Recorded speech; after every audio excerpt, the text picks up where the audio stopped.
पानी छोड़ा गया। ये केंद्र सरकार की गहरी साजिश है दिल्ली वालों को मुसीबत में डालने की। मोदी जी, आपने 5 राज्यों को अनाज छोड़ के फ्रांस जाना जरूरी समझा और अपने नेताओं को, अपनी पार्टी को कह दिया एक ही काम करना, दिल्ली को बर्बाद करने में जो भूमिका निभा सकते हो निभाओ।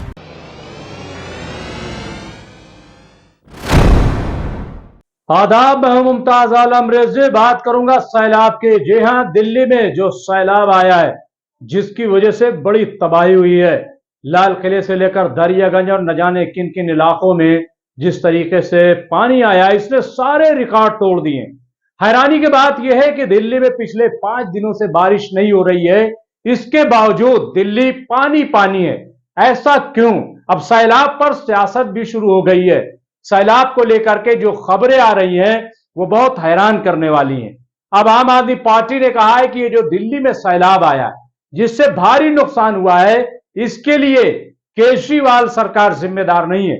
इसके लिए बारिश भी, दिल्ली में जो बारिश हुई है वो जिम्मेदार नहीं है, बल्कि सीधे सीधे इसके लिए मोदी सरकार और भाजपा सरकार जिम्मेदार है। दरअसल केजरीवाल सरकार को बदनाम करने के लिए ऐसा किया गया है। अब ये बयान जो है बड़ा चौंकाने वाला है। आपको हैरत होगी कि सैलाब से, सियासत से, दिल्ली सरकार और बीजेपी सरकार से क्या ताल्लुक है। ये तो देखा जाए तो कुदरती आफत है, लेकिन इसका ताल्लुक है। दरअसल हरियाणा यानी पंजाब और हरियाणा से जो पानी छोड़ा जाता है दिल्ली के लिए, उसमें यूपी का भी रास्ता है और दिल्ली का भी है, लेकिन यूपी की तरफ सूखा है और दिल्ली की तरफ पानी छोड़ दिया गया सारा, जिसकी वजह से अचानक सैलाब आया और कई ऐसे मकामात हैं जो डूब गए, जिससे भारी नुकसान हुआ है। 3 बच्चों की मौत भी हो गई है।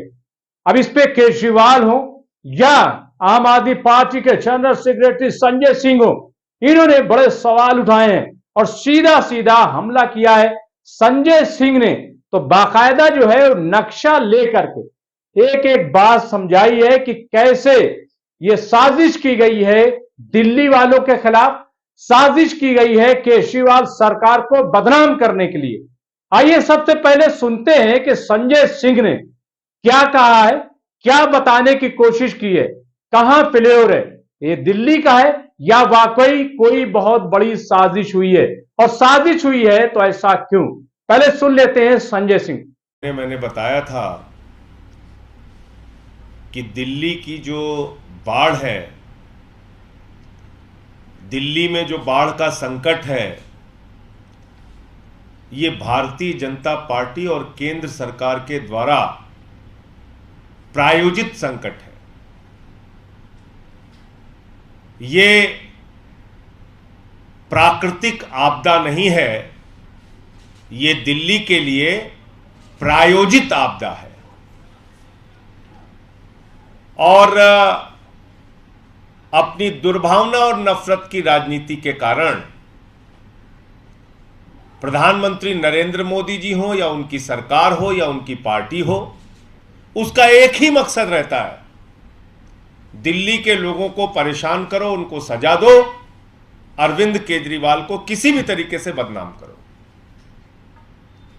अब आप लोग देख रहे हैं कि पिछले 6 दिन से दिल्ली में बारिश नहीं हुई।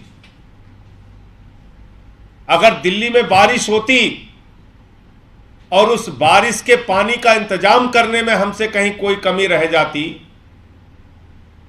तो बात समझ में आती है, लेकिन 6 दिन से दिल्ली में बारिश नहीं हुई और पानी खतरे के निशान से ऊपर चला गया। अब तक के सारे रिकॉर्ड टूट गए।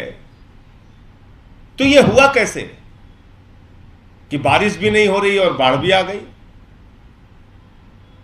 तो यह भारतीय जनता पार्टी के द्वारा प्रायोजित संकट है। 9 तारीख के बाद से लेकर 13 तारीख तक ईस्टर्न और वेस्टर्न कैनाल में पानी नहीं छोड़ा गया।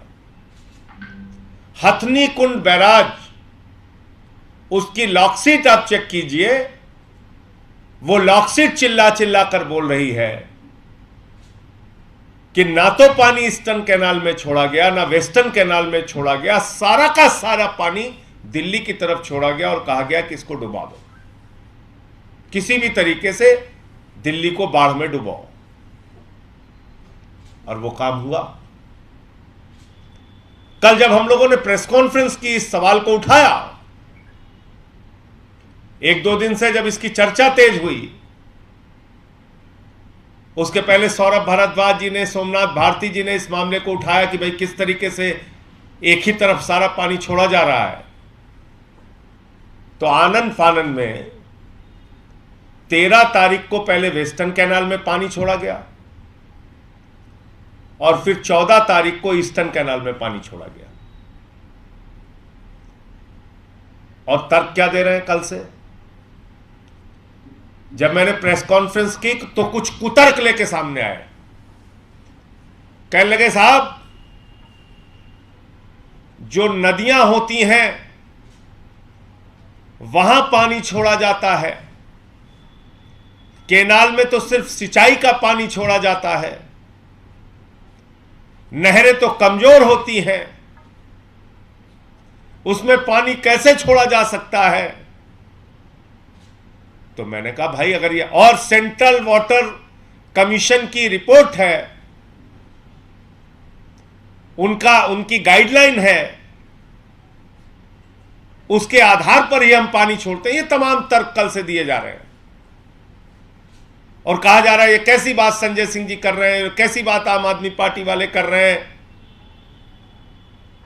अगर भाजपाइयों की बात सच है तो मैं आज उनसे पूछना चाहता हूं कि अगर नहरें कमजोर थीं, अगर पानी तुम नहीं छोड़ सकते थे, तो आम आदमी पार्टी के ये मुद्दा उठाने के बाद 13 तारीख को नहर मजबूत हो गई, 14 तारीख को ईस्टर्न कैनाल मजबूत हो गया और 13 तारीख को वेस्टर्न कैनाल मजबूत हो गया। जब हम लोगों ने यह मुद्दा बनाया तब उन्हीं नहरों में आप पानी छोड़ रहे हैं। तब सेंट्रल वाटर कमीशन की गाइडलाइन आपको याद नहीं आ रही? तो क्या सेंट्रल वाटर कमीशन और मोदी सरकार ने यह कहा है कि सारी की सारी बाढ़, सारा का सारा पानी, सारी की सारी मुसीबत दिल्ली वालों पर छोड़ दो? यह गाइडलाइन है क्या? इसका मतलब तो बीजेपी स्वीकार कर रही है, मोदी सरकार स्वीकार कर रही है खुद से कि हमको एक ही गाइडलाइन मिली थी कि दिल्ली को डुबा दो, दिल्ली को बाढ़ में झोंक दो, किसी भी तरीके से सारा पानी दिल्ली में छोड़ दो। ईस्टर्न कैनाल में ओवर कैपेसिटी नहीं जा सकती, वेस्टर्न कैनाल में ओवर कैपेसिटी नहीं जा सकती, लेकिन दिल्ली में ओवर कैपेसिटी भेजो पानी, यह गाइडलाइन है। और अगर आपकी गाइडलाइन और नहर कमजोर होने का तर्क सही है तो वो तर्क 13 और 14 तारीख को खत्म क्यों हो जा रहा है? अब मैं आपको दिखाता हूं कि जो कैनाल सूखी हुई थी, जिसमें पानी नहीं जा रहा था, उसमें कैसे आम आदमी पार्टी के द्वारा मुद्दा उठाए जाने के बाद पानी छोड़ा गया। ये केंद्र सरकार की गहरी साजिश है दिल्ली वालों को मुसीबत में डालने की। मैं फिर से दोहरा रहा हूं, मोदी जी आपने 5 राज्यों को अनाज छोड़ के फ्रांस जाना जरूरी समझा और अपने नेताओं को, अपनी पार्टी को कह दिया कि एक ही काम करना, दिल्ली को बर्बाद करने में जो भूमिका निभा सकते हो निभाओ, और वो सारे काम इसी काम में लग गए। ये संजय सिंह है, आम आदमी पार्टी के जनरल सेक्रेटरी, जिनका सीधा सीधा आरोप है कि ये दिल्ली को बदनाम करने के लिए। और संजय सिंह की बातों को सुनिए तो ऐसा लगता है कि वाकई ऐसा हुआ है। और वैसे भी एक मुद्दत से हम सुनते आए हैं कि कभी हरियाणा से पानी मांगा जाता है कि पानी दिल्ली में खत्म हो रहा है, पानी दे दीजिए। कभी हरियाणा जो है वो हथनी कुंड से या कौन कौन जो है वहां से डैम से पानी छोड़ देता है, जिसकी वजह से सैलाब आ जाता है। तो ये तमाम चीजें हैं। हैरानी की बात यह है कि आखिर मैनेजमेंट कोई क्यों नहीं है? वाटर रिसोर्सेस का जो मैनेजमेंट है वो काम क्यों नहीं कर पा रहा है? क्यों सरकारें इस पर ध्यान नहीं दे रही, तवज्जो नहीं दे रही? क्यों आखिर इतना बड़ा सैलाब आ गया और सिर्फ ऐसा लग रहा है कि ये मिसमैनेजमेंट की वजह से हुआ है। अगर इसमें सच्चाई है तो इससे ज्यादा शर्मनाक बात कुछ नहीं हो सकती। क्या सियासत में हम इतने अंधे हो जाएंगे? क्या सियासत में हम इतने दीवाने हो जाएंगे? क्या सियासत में हम इतनी लालची हो जाएंगे, इतने लालची हो जाएंगे कि ये भी नहीं देखेंगे कि लोगों की इसमें जानें चली जाएंगी, कितना भारी नुकसान हो जाएगा, लेकिन सियासत करेंगे। ये बहुत ही अफसोसनाक है और मैं समझता हूं कि इस मामले में जो जनता है उसको भी सामने आना पड़ेगा, उसको भी बोलना पड़ेगा कि ऐसी सियासत, ऐसी राजनीति बंद कर देनी चाहिए। ये बहुत ही अफसोसनाक है। बहरहाल देखना यह है कि अब होता क्या है। फिलहाल जो है वो खबर यह है कि पानी अब कुछ कम हो रहा है, लेकिन पानी कम होने के बाद भी लोगों की परेशानियां कम नहीं होंगी, क्योंकि जब पानी बह जाता है तो उसके बाद तरह तरह की बीमारियां होती हैं, क्योंकि कई मकामात पर पानी जमा हो जाता है।